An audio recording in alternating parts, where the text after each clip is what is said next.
13장은 장차 신약 시대에 우리 예수님이 오실 것을 예표해 주시고, 또 14장은 마지막 재림의 주님까지도 보여주시는 이런 귀중한 책입니다. 하나님께서 자기 백성의 죄를 용서해 주실 것을 이미 구약 스가랴 선지자를 통하여서 말씀을 하고 있습니다.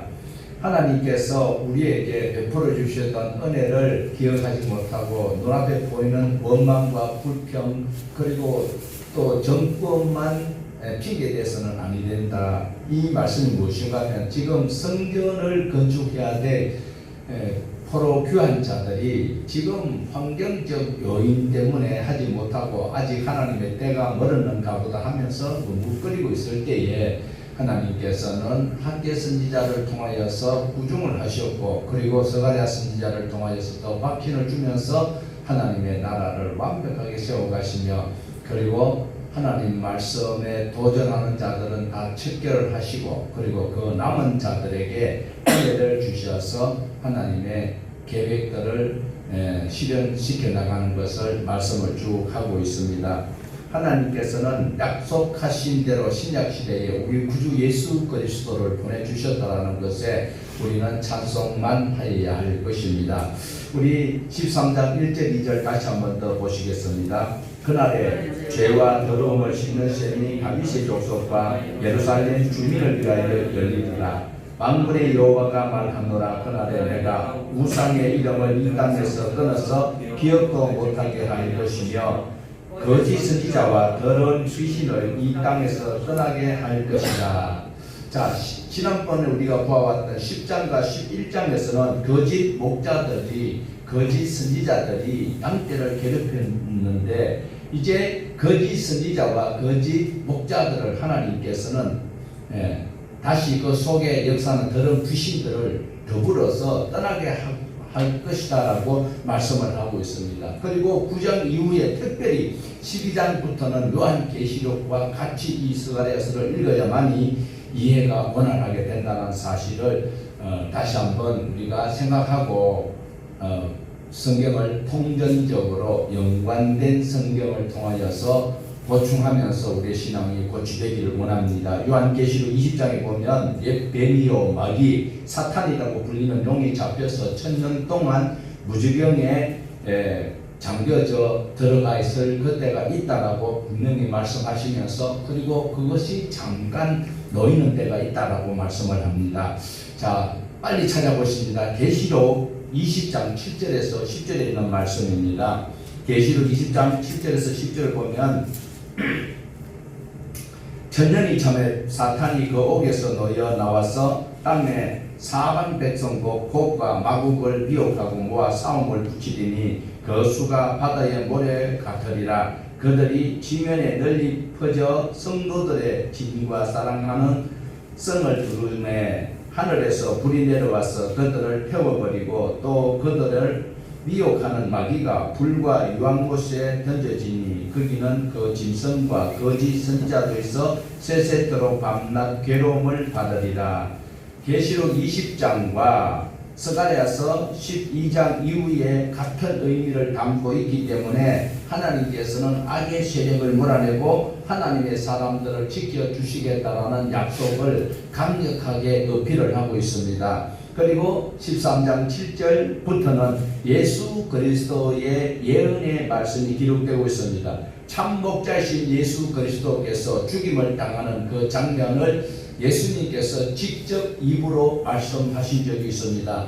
우리 스가랴서 13장 7절 본문입니다. 만군의 여호와가 말하노라. 칼아 끼어서 내 목자 내 짝된 자를 치라. 목자를 치면 양이 흩어지리라. 만군의 여호와 목자라고 말씀을 하고 있습니다. 만군의 여호와와 짝된 자가 누구일까요? 만군의 여호와와 짝된 자는 바로 예수 그리스도다라는 겁니다.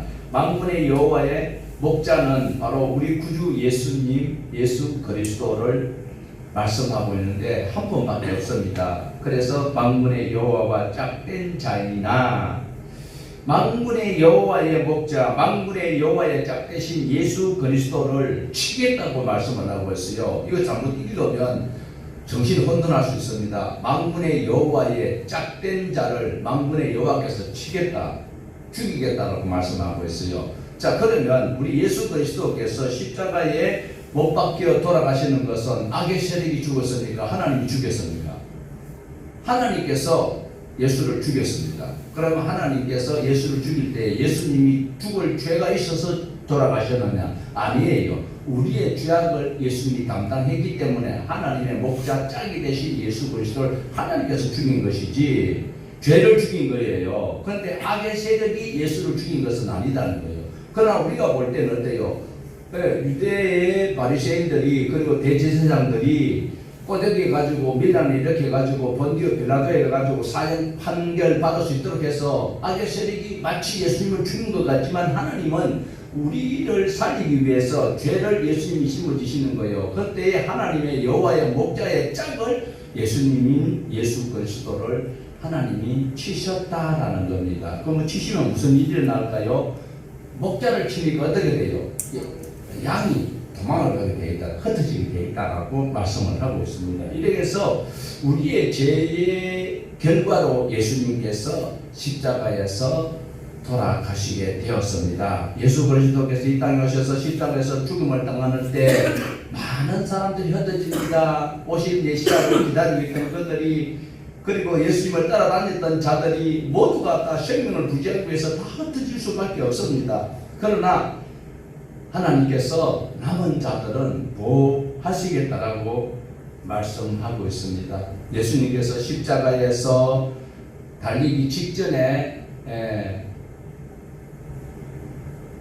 이 떡은 내 몸이요 이 잔은 내 피다 그러면서 새 언약을 세우시고 그리고 새 언약을 맺으시면서 감람산으로 가신 때 말씀이 우리 신약 성경의 기록이 고스란히 이어져 있습니다. 그러므로 우리는 고난주간마다 예수님이 부활하시는 그 전까지 예루살렘에서 일어났던 일들을 늘 묵상하면서 다시 우리는 큰 죄를 짓지 않고 날 위해 돌아가신 예수님을 날마다 해마다 고난주간에 죽였다가 부활주일에 살렸다가 또 12월 25일 되면 또 예수님 태어났다라고 그 반복적으로 그러면서 장사수단으로 하는 상인들과 같은 신앙으로 우리가 하나님 앞에 서서는 책망밖에 받을 것이 없습니다.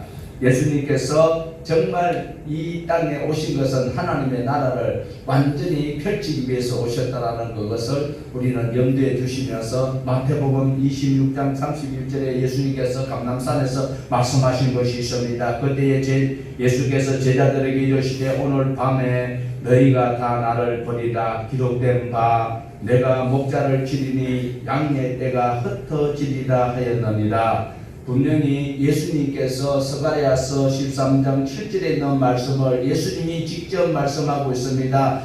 예수님이 목자인데 목자가 맞으니까 예수님이 고난을 당하니까 양떼들이 흩어질 수밖에 없다라고 스가랴서 13장 7절에 있는 말씀을 우리 예수님께서 직접 말씀을 하고 있습니다. 만군의 여호와께서 목자를 치시리니 양떼가 흩어지리라 하였던 것 같이 너희가 지금은 나를 위해서 목숨을 건다지만 다 도망갈 것이다. 이때에 예수님께서 인용하신 말씀이 바로 스가랴서 13장 7절. 자, 예수님은 이 땅에 오셔서 무조건 말씀하실 때마다 성경이 되는 것이 아니었습니다. 예수님께서는 항상 말씀을 응하시려고 오셨다라는 것을 거듭거듭 우리에게 소개를 하고 있습니다. 그래서 예수님은 그냥 마귀가 그 마태복음 이제 4장에 보면 광야로 끌고 가서 시험할 때 예수님이 지금 깜깜되는 것이 그냥 이렇게 안 했습니다. 기록되었으되 하나님께서 시편과 신명기에 기록되어 있던 말씀으로 사단을 바로 무찔러 버렸습니다. 그래서 예수님이 하신 말씀 그리고 예수님이 새로 오셔서 우리에게 주신 그 비전과 꿈과 모든 응답은 다 이루어졌지만 그러나 예수님이 자의로 말씀하지 않습니다. 항상 하나님 아버지께서 말씀하셨던 말씀을 이루시려고 예수님께서 그 하나님의 시간 안에서 하시는 그 장면을 볼 수가 있습니다. 내가 곧 죽는다. 그 6월절 감람산으로 가시기 전에 목요일날 이제 만찬을 하고 밤에 가서 기도하는데 얼마나 무서웠으면 아버지 할 수만 있으면 이 자리 내게서 떠나가기를 그때 잡으러 왔잖아요. 잡으니까 다 도망가 버렸어요. 이것이 바로 스가랴서 13장 7절에 있는 그 말씀을 예수님이 인용하시는데 그 말씀이 바로 이루어져서 예수님이 하나님으로부터 죄에 대한 응징을 받게 되었고 예수님은 자기 죄가 아니라 우리 죄를 대신 짊어지시고 속량해 주셨다라는 것입니다. 이때에 모두가 다 도망간다고 하는데도 베드로는 아니라고 입에 침을 튕기면서 말하고 있습니다. 예수님께서 스가랴서 13장 7절의 이 말씀을 통하여서 하나님의 아들 성자 하나님이심을 밝히고 성부 하나님께서는 성자 하나님이신 예수 그리스도를 보내시고 그를 십자가에 내어주시니 바로 이렇게 성경에 명확하게 기록이 되어져 있습니다. 해석을 잘 하여야만이 천국 가는 것이 아니고 신천지에 가서 배워야 천국 가는 것이 아니고 하나님의 말씀을 차근차근 이래 보면 하나님께서 우리를 때가 되면 그 장소에 있도록 해주시는 것입니다. 자, 본문 8절에서 9절을 같이 봅니다. 여호와가 말하노라 이 온 땅에서 3분의 2는 멸망하고 3분의 1은 거기 남으리니 내가 3분의 1을 불 가운데에 던져 은같이 연단하며 금같이 시험할 것이라 그들이 내 이름을 부르리니 내가 들을 것이며 나는 말하기를 이는데 백성이라 할 것이요 그들은 말하기를 여호와는 내 하나님이라 하시리라. 하나님께서 성자 하나님 예수 그리스도를 십자가에 내어주실 때에 다 흩어지지만 그래도 남은 자들이 있다라는 거예요. 작은 자가 있습니다. 네, 큰 것이 다 좋은 것이 아닙니다. 골리앗이 칼 크다고 이기는 것 아니거든요. 오늘도 하나님께서 하시는 말씀은 3분의 2는 다 죽지만 3분의 2는 남아있어요. 그 남은 자들 하나님께서 적은 자들 그들을 보호하시겠다라고 말씀을 하고 있습니다. 그런데 9절에 이어지는 말씀을 보면 3분의 2는 멸망하고 3분의 1은 남을 것이고 그리고 남아있다 하더라도 그 남은 자들을 하나님께서 남았으니까 기특하다 하면서 화호식할 수 있도록 보호해 주시는 것이 아니고 연단을 시킨다는 거예요. 하나님의 백성을 무조건 나는 예수 믿으니까 주의 법권이 아니고 남은 자들을 하나님께서는 연단시켜서 금보다 귀하게 금같이 시험하고 은같이 연단하신다고 말씀하고 있어요. 요새 국회의원들 보면은 막 면책특권을 그 핑계 대가지고 국민의 대표를 국민도요 선한 국민 열심히 살려고 하는 국민의 대표가 돼야 되지 수많은 뿌리 치고 사기치고 도둑놈들 범거 술수하는 그런 대표가 돼가지고 뻔뻔스러운 그런 인간들이 국민의 대표라고 그런 잡아가 다 무조건에 처박을 넣어야 돼요. 그게 요한계시록에 보면 어떻게 돼요? 무조건에 처박을 넣어버리는데 거기 보니 거짓말 하는 자들과 함께 있더라라고 말씀을 하고 있습니다. 우리가 잘 기억을 하셔야 돼요. 지금 스가랴서 지금 13장 8절에서 9절에 말씀하고 있는 3분의 2는 멸망을 당하고 3분의 2는 지금 일어남아 있는데 그들을 하나님이 보호하시는데 무조건 오냐 하는 것이 아니라 연단을 시켜서 시련과 역경을 견뎌내고 그래도 십자가를 붙드는 자는 구원의 반열을 세워주시겠다라는 걸 말씀하고 있어요. 우리는 뭐 웬만한큼 지금 순교할 그런 용기도 여러분 있지요. 지금 이 순간에는. 그러나 긴 병에 효잡다고요. 시련이 오래되면 웬만하면 예수 모른다고 저주하고 침뱉고 갈 수밖에 없어요. 자 보세요. 지나온 역사 속에 AD 70년에 로마 티토 장군이 와가지고 예루살렘 성을 완전히 박살내버렸어요. 그때에 그 안에 성 안에 있었던 그 110만 가까이 있는 사람들이 다 굶어 죽고 벌거 있었으니까 자기 자식을 잡아먹하는 일들이 생겼어요. 아니 아무리 배가 고프지만 자기 자식을 잡아먹겠어요? 그런 일이 있었다니까요. 그뿐입니까? 그 다음부터 계속 연결되어 가고 있는 것은 어떻게 됐습니까? 64년도부터 네로가 이 미친 네로가 그 기독교를 핍박하기 시작해가지고 311년 기독교가 자유를 얻기까지 10대 대핍박이 있었어요. 이때는 예수 믿는다는 것은 정말 고통스럽고 차라리 지옥이 더 고통이 덜한 것 같은 그런 연단을 받았던 사람들이 죽어서 순교했어요. 그들은 하나님께서 보호하시고 인도해 주시겠다. 우리는 하나님이 보호하시면 감기가 와도 나는 바이러스에 안 걸리고 코로나 속에 들어가도 나는 안 걸리고 그리고 뭐 웬만큼 경제활동도 하나님께서 복을 막 주시는 것이 하나님 보호하시는 것 같은데 아니라는 거예요. 우리가 하나님께서 함께 하셔서 형통하셨더라.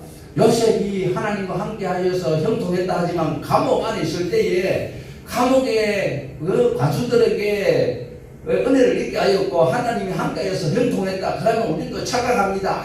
감옥 안에서도 호화호식하고 마음대로 자유했었구나. 시편에 보면 요셉이 착부에 체해가지고 그거 물통 옮기고 청소하고 이 짓을 했다는 거예요. 그래도 형통이라는 로마 10대 대핍박이 있을 때 죽고 고통스러운 그것을 하나님께서는 연단받은 자들을 하나님께서 아끼시는 자, 남기는 자다라고 말씀을 하고 있습니다. 오늘 우리는 웬만한 시험 가운데서 넘어진 자 되면 불쌍한 자가 아닐 수 없습니다.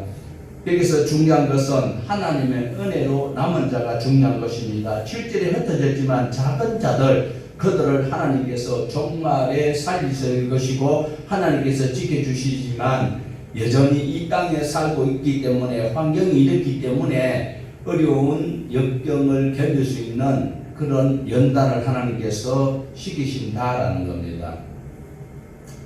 이 작은 시험과 연단을 통하여서 영적 정화와 그리고 성숙한 그리스도인으로 하나님은 세우시기 위한 훈련을 하고 있습니다. 강인한 인격과 온유한 성품을 가진 그리스도인을 하나님이 만들려고 하고 있는데 거기에 지원하는 자도 더 적고 거기에 왔다 할지라도 포기하고 돌아가는 자가 많아요. 세상의 것 그립고 또 누리고 싶어서 근심하면서 돌아가는 그 부자 청년과 같은 사람들이 오늘날 교회 안에 너무 많다라는 겁니다.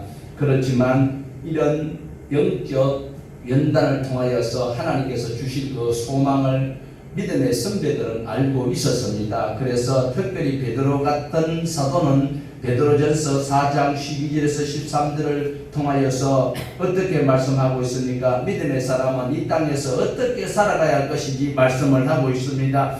믿는다 할 때 하나님의 사람이라 할지라도 하나님께서는 아무 어려움이 없고 고통이 없고 다 형통하도록 해주시는 것이 아니다라는 것을 베드로전서 4장 12절과 13절에 이렇게 말씀합니다. 사랑하는 자들아 너희를 연단하려고는 불시험을 이상한 일 당하는 것 같이 여기지 말고 오히려 너희가 그리스도의 고난에 참여하는 것으로 즐거워하라. 이는 그의 영광을 나타나실 때에 너희로 즐거워하고 기뻐하게 하려 합니다. 연단하려고 하는 시험, 불같은 시험을 두려워하지 말고 이상하다고 생각하지 말고 왜 이래 죄송노 소리 하지 말고 오히려 그놈에 하나님께서 예배해 놓으신 그 복을 볼 수 있는 믿음으로 즐겁게 살아라고 말씀을 하고 있습니다. 기독교가 많은 사람들에게 심지어 믿는다는 사람들까지도 잘못 비춰지는 것은 하나님을 믿으면 무엇인가 잘 되고 모든 것이 심리적으로 편안하고 경제적으로 어려움이 없고 모든 것이 다 좋고 또 좋고 그런 식으로 우리가 전도도 합니다. 그 틀린 말은 아닙니다. 예수 믿고 복 받는 것이 틀린 말은 아닙니다. 하나님 앞에 믿고 기도하면 다 응답해 주십니다. 그런데 단 조건, 이건 비밀입니다. 우리끼리만 합시다. 그 복이 하나님의 주시는 복이 나를 위한 복이 아니라 하나님의 주시는 복이라는 거예요. 내가 원하는 기도가 아니다. 내가 원하는 기도를 하나님께서 응답해 주시는 것이 아니라 하나님이 원하는 기도를 하나님께서 응답해 주신다는 거예요. 그런데 우리는 믿습니다 하고 무조건 지성의 감천인 것처럼 아니 열쇠가 있어요. 키 구멍이 있는데 그게 딱 하나 맞는 키를 가지고 열어야지 열쇠 구멍이 이만한 걸 뭐 파남동에 신흥동에 이 서라동에 있는 거 다 시키마다 가져와 그 연다고 되나? 안 되지. 자꾸 넣었다 뺐다 하면 그냥 그게 다 망가져서 못 여는 것이지요. 오늘도 저와 여러분은 하나님께서 주시는 환경 안에서 주어진 그것에 감사하며 믿음으로 꾸역꾸역 십자가 바라보고 올라가는 거요. 남들 가진 거 가지지 못했다고 안타까워할 필요가 없다라는 겁니다. 믿으면 모든 문제가 척척 다 이루어지는 것 같으면 뭐 예수 믿으라 소리 할 필요 없지요. 전달 필요도 없지요. 예. 예수 믿으면 환란이 있고 예수 믿으면 더 어려워요. 자, 한번 비교를 한번 해보십시다. 장남이나 장녀가 부모님의 사랑을 더 받아요, 덜 받아요?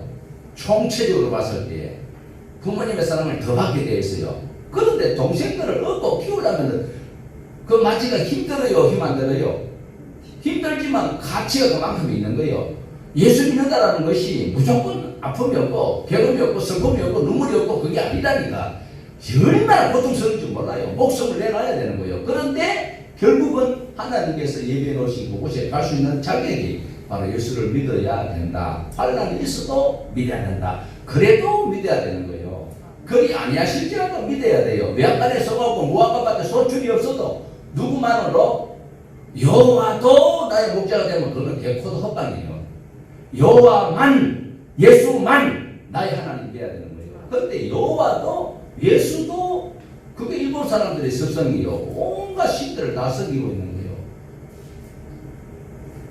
에스겔서에 보면 나와요. 에스겔서에 보면 찹동신을 다 섬기는 거예요. 애굽신도 섬기고 그리고 아수르신도 섬기고 바벨론신도 섬기고 왜 그를 섬기냐 하니까 이 나라가 쳐들어오면 이 나라 신이 지켜줄 것이고 이 나라 신을 섬기면 또 이쪽 나라가 지켜줄 것이고 그러니까 서로 어느 것이라도 하나 얻어 걸릴 수 있기 때문에 그래서 종교 다원주의가 출발하는 이런 불상사가 생기는 것이 에스겔 때에 벌써 일어났다는 것입니다.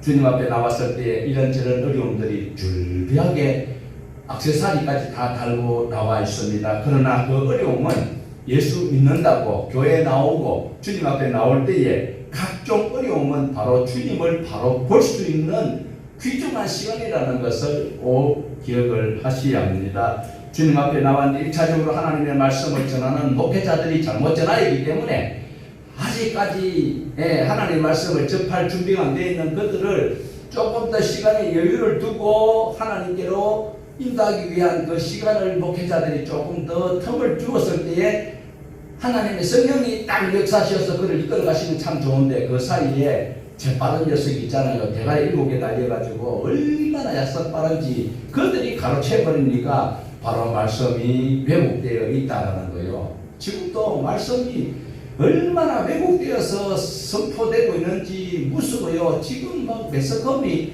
지금 정부에서도 뭐 언론도 아닌 뭐 유튜브 이상한 것도 지가 언론이라고 하면서 취재 언론에 뭐 핍박이라고 파탄남이라고 짓거리고 앉아 있는데 지금 말씀을 전하는 자들도 정말로 하나님의 말씀을 하나님 말씀을 전하는 자답게 전해야 되는데 그러지 못한 것이 홍수시대에 있다는 겁니다. 예수 믿고 기도만 하면 모든 어려운 문제가 해결되고 어려움이 없을 것이고 이런 것 같으면 예수 전할 필요가 없어요. 저절로 다 오게 되어 있어요. 여기 우리 선화동에 가는데 중앙로에 그 보면요 내비 짬뽕집이 있어요. 내비 짬뽕집이 있는데 거기 TV에 한 번도 광고한 적 없어. 그리고 그 안에 화려하지도 않고 아주 협소해요.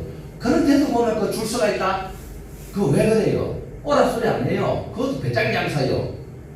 시간이 언제 끝날지 몰라. 재료 소진되면 끝이요. 광고 안 해.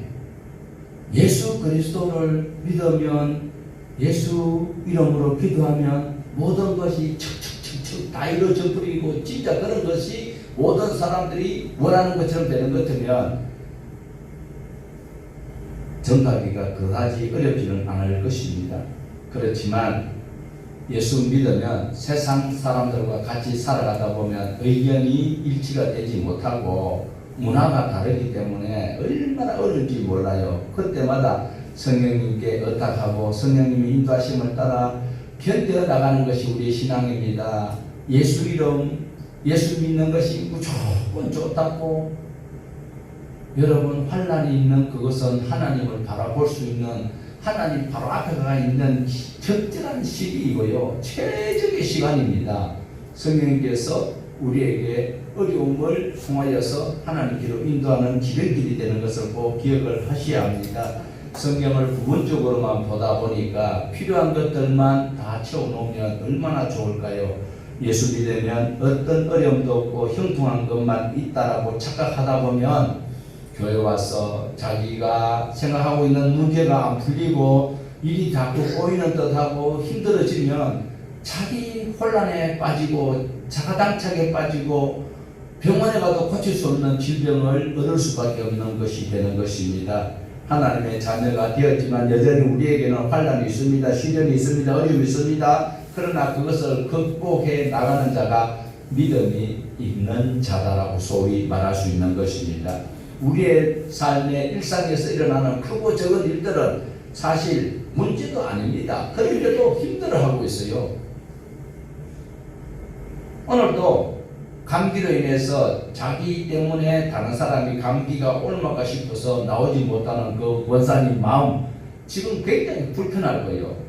나오려니까 그렇고 안 나오니까 찝찝하고 얼마나 괴로울까요? 오늘도 우리는 힘든 가운데 주님을 바라볼 수 있는 그 기회를 놓치지 말고 잘 포착하여야 합니다. 우리는 어려운 일을 통해서 하나님 안에서 주님이 주시는 참된 평안을 누리는 주인공이 된다는 사실을 꼭 기억을 하셔야 합니다. 베드로가 전하는 것처럼 너희가 그리스도의 고난에 참여함으로 즐거워하라. 고난에 참여하는데 즐거워하라. 말도 안 되잖아요. 이것이 그야말로 패러독스예요. 예. 말이 안 되는데 사는 거예요. 예수님은 가난한 자들을 나눠주라. 그러면 후히 주시어 흔들어 넘치도록 채워주신다고. 가지고 있는 거 조건이 없는 건데 2 빼기 1은 1이 되는데 더하여 주신대요. 이게 우리 하나님이 주시는 복의 원칙입니다. 그걸 인정하기까지 갖가지 수모와 또 시련을 겪은 자만이 알 수 있는 아멘이라고 할 수 있다는 겁니다. 자, 이렇게 해서 우리의 삶의 현장에서 일어나고 있는 일들만 바라보는 것이 아니라 힘들 때에 뭘 해야 될까요? 눈을 들어 멀리 하늘을 쳐다보며 하나님을 부를 수 있는 그런 신앙의 여유가 있어야 합니다. 이제 14장 넘어가서 1절과 2절을 보시겠습니다. 여호와의 날이 이르리라. 그날에 내 재물이 약탈되어 내 가운데에서 나누리라. 내가 이방 나라들의 예루살렘과 싸우게 하리니 성읍이 함락되며 가옥이 약탈되며 부녀가 욕을 당하며 성읍 백성이 절반이나 사로잡혀 가려니와 남은 백성은 성읍에서 끊어지지 아니하리라. 3절에 보면 여호와께서 이방 나라들과 싸울 것이라고 말씀을 하는데 이 말씀이 바로 에스겔서 38장과 39장에 나오는, 그리고 요한계시록의 전쟁을 보면 악의 무리들은 마지막까지 하나님께 대항합니다. 대적합니다. 하나님 믿는 사람들을 괴롭히면서 또 공격을 하지만, 그렇지만 예수 그리스도께서 다시 오실 때는, 우리 예수님이 다시 오실 때는 그들이 모두가 다 박살나는 거죠. 그래서 전쟁은 끝이 나고 완전한 정말 샬롬의 시대가 오게 될 것이다. 자, 14장 4절에 그날에 주님께서 예루살렘 맞은편 동쪽 감람산에 발을 디딘다. 이 말씀이 있습니다. 감람산 위에 발을 딛고 설 것이라고 말씀하는데, 정말 사도행전 1장 통해서 보면 어떻게 해요? 예수님이 감람산에서 500명이 보는 가운데 하늘로 올리우심을 당하였습니다. 예루살렘 맞은편 동쪽 감람산에서 주님께서 하늘로 올라가실 때에 많은 사람들이 하늘을 쳐다보고 있었습니다. 그때 흰옷 입은 천사가, 흰옷 입은 사람이죠. 천사, 우리는 천사인데 그 당시에 옆에 있던 사람들은 흰옷 입은 사람이 하는 소리가, 갈릴리 사람들아, 이 촌놈들아. 요즘 제자들이 다 갈릴리 그 지역 사람들이니까 갈릴리 사람들아 하면서, 너희가 하늘로 올라오신 이 예수는 너희가 본 그대로 오시리라 라고 말씀을 하시니까, 이 사람들이 믿음이 얼마나 좋은지 죽으면 전부 다 감람산에다가 묘를 다 거기에 매장을 했다는 거예요. 지금도. 그래서 주님 오시면 가장 먼저 만나려고 그렇게 묘를 쓰고 있다라고 말씀을 하고 있습니다.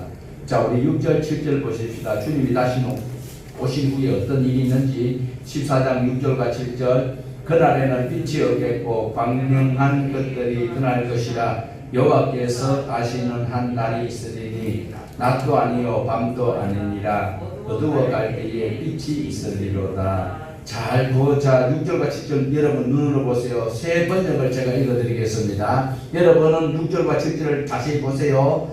그날이 오면 햇빛도 차가운 달빛도 없어진다. 낮이 따로 없고 밤도 없는 대낮에만 이어진다. 그때가 언제 올지는 주님께서만 아신다. 저녁때가 되어도 여전히 대낮처럼 밝을 것이다. 빛이 없고 광명이 떠나서 사람이 살 수 없다라는 생각을 들게 하지만 우리가 경험해 보지 못한 앞으로 세상 일들이 전개될 수 있다는 것이에요. 그러나 하나님의 사람들에게는 그것이 이상한 것이 아니지요. 우리가 앞으로 이제 경험할 수 없는 일들이 일어납니다. 예전도 아니에요. 한 4, 50년 전만 해도 버스 타고 가면 버스에 그 젊은 애들 앉았다가도 어르신들 올라오면 금방 일어섰습니다. 근데 지금은요 절대로 안 일어나. 머리 푹 숙이고 오히려 지금까지 히닥닥거리면서 핸드폰 쳐다보고 옆에 진짜 할아버지가 짝대기를 4개씩 5개씩 짚고 있어도 그들도 보지도 않는 이런 시대에 우리 경험해본다고 생각했어요. 말도 안 되는 소리잖아요. 근데 앞으로는 이런 것보다도 더 상상할 수 없는 시대가 오게 된다고 말씀을 하고 있습니다. 그렇지만 하나님의 초자연적 통치가 이루어지는 그런 세상이 되면 철은 자석에게 달라붙어요. 플라스틱은 아무리 아름다운 파리에도 자석에 달라붙을 수 없어. 하나님의 백성, 예수 그리스도를 구주로 믿는 사람이라면 하나님의 초자연적 통치 가운데서도 환난과 시련과 역경이 있어도 죽지 아니하고 하나님이 주시는 혜택을 누릴 수 있다는 거예요. 자, 우리 14장 9절과 11절을 봅니다. 9장과 11절. 여호와께서 천하의 왕이 되시리니 그날에 여호와께서 홀로 한 분이실 것이요 그의 이름을 홀로 하나이실 것이라. 11절. 사람이 그 가운데 살며 다시는 저주가 있지 아니하리니 예루살렘이 평안히 서리로다. 계시록 21장에 보면 새 하늘과 새 땅 거룩한 새 예루살렘 등이 나옵니다. 자, 다시 계시록 빨리 넘겨서 맨 끝에 한번 신약 성경을 넘겨가지고 21장 3절에서 4절입니다.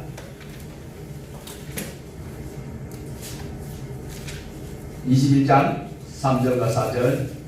내가 들으니 보좌에서 큰 음성이 나서 이르되 보라 하나님의 장막이 사람들과 함께 있음에 하나님이 그들과 함께 계시리니 그들은 하나님의 백성이 되고 하나님은 친히 그들과 함께 계셔서 모든 눈물을 그 눈에서 닦아주시니 다시는 사망이 없고 애통하는 것이나 곡하는 것이나 아픈 것이나 다시 있지 아니하리니 처음 것들이 다 지나갔음이로다. 주님이 다시 오시는 날에는 이런 일이 있는 거예요. 그런데 우리가 이런 날이 올 것이다라고 여기집니까? 앞으로 기독교가 앞으로 얼마나 더 갈까요? 우리나라 현상을 봤을 때 얼마 못 갑니다.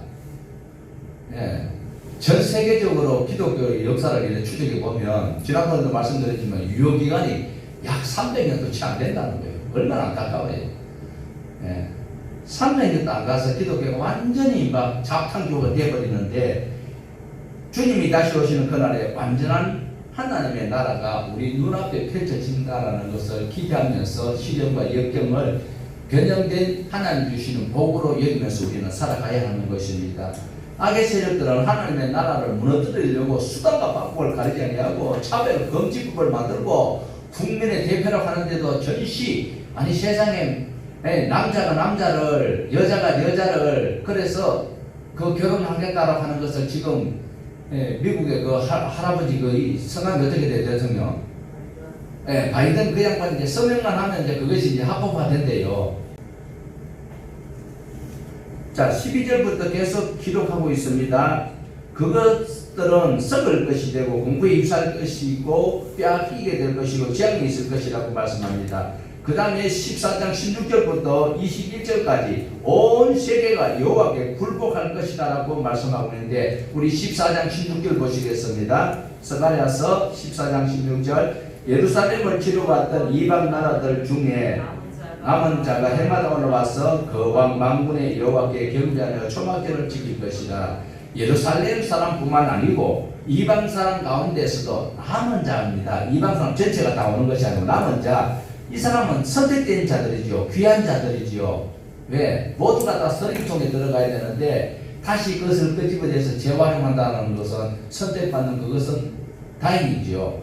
자, 이 남은 자들 하나님의 사람들이 있어서 만군의 여호와께 예배하는 초막절을 지킬 수 있는 기회가 있다는 것은 너무 감사한 일이 바로 요한계시록 7장에서 하나님을 찬양하는 14만 4천 2만이가 좋아하는 14만 4천 또 요즘 또 센세이션을 일으키는 것이 또 있습니다. 어떤 사모님인데 신학도 안 했는데 요한계시록을 지금 그걸 내가지고 또 막 크게 사람들이 환장해 설치고 있습니다. 자, 여러분 우리 집에 있는 그 밥솥에 있는 뭐 벌써 뭐 한 50시간이 지내도 그 밥그릇에 있는 그 밥이 내게 영향이 있는 것이지 옆집에서 새로 만들었는데 뭐 다이아몬드가 밥을 만들었다고 하면 그것이 더 영향가 있다고 생각하지 마세요. 지금요 말세가 되면 희한한 것이 일어납니다. 예, 그 사모님이 신학도 안 했는데 요한계시록을 지금 요한계시록 해설서를 내놨대요. 무섭습니다. 자, 마지막 때가 되면 세계 만국에 흩어져 있던 자 중에서 남은 자들이 초막절을 지킬 수 있도록 해주신다라는 것을 말씀하고 있습니다. 하나님의 사람들은 하나님의 날에 하나님을 찬양할 수밖에 없습니다. 우리가 보고 있는 스가랴에서 바벨론 포로에서 돌아왔던 그 유대인들을 향해서 너희들이 현실적 문제 지금 당장 해야 될 문제에 어려움이 있지만 결국 내가 너희들과 함께하겠다. 그래서 결국은 스룹바벨 성전이 지어졌잖아요. 지어놓고 하는 소리가 뭡니까? 초라하다. 아이고 옛날 솔로몬 성전 화려했는데 나라가 잘못되어서 돌 위에 돌 하나 남기고 전부 다 바벨론으로 포로로 끌려갔다가 70년 뒤에 돌아와서 이제 자유롭게 예배할 수 있는 스룹바벨 성전에서 바로 살지 못하고 보영보영하고 있으니까 그나마도요 바벨론에 70년 갔다 와가지고는 우상을 안 섬겨요. 우상을 아무것도 아니라는 걸 확실히 배우고 왔어요. 그랬는데 또 흐지부지 하다가 헤롯이 그것을 스룹바벨 성전을 정개축해가지고 그걸 가지고 또 돼지 피를 뿌리고 난리를 지으니까 예수님께서 저 성전 돌 위에 돌 하나도 안 남고 다 무너진다라고 했는데도 귓등으로 들었던 자들 얼마나 어려움을 당했습니까? 오늘도 우리는 어려움이 있고 힘듦이 있어도 결국 약자를 지키시겠다고 약속하신 하나님, 예루살렘 성전이 다시 회복되어 스룹바벨 성전을 짓는 그 일들을 할 수 있도록 함께 하시는 하나님께서 오늘 우리와도 함께 하시는 것을 꼭 기억을 하시면서 새하늘과 새 땅 준비해냈다라고 말씀합니다. 장로님, 목사님, 우리 안수집사님, 우리 모두를 위해서 하나님께서 뭘 예배했다고요? 새하늘과 새 땅과 새 예루살렘을 준비해 놓으셨다고 말씀하고 있습니다. 그러므로 우리는 이상하게 여기지 말고 역경을 이 추위가 작년보다 더 춥노 이 소리 하면 안 돼요. 솔직히 저는 작년에는 내가 코감기 하면 안 걸렸거든요. 올해는 왜 코감기가 걸렸노 싶지만 이상하게 여길 것이 아니고 하나님이 주시는 때에 주님과 함께 동행하면 주님께서 원수들의 목전에서 상을 차려주시는 그 하나님을 찬양할 수 있는 모두가 된 것 믿으시고 승리하시기를 주님의 이름으로 축복합니다. 하나님 아버지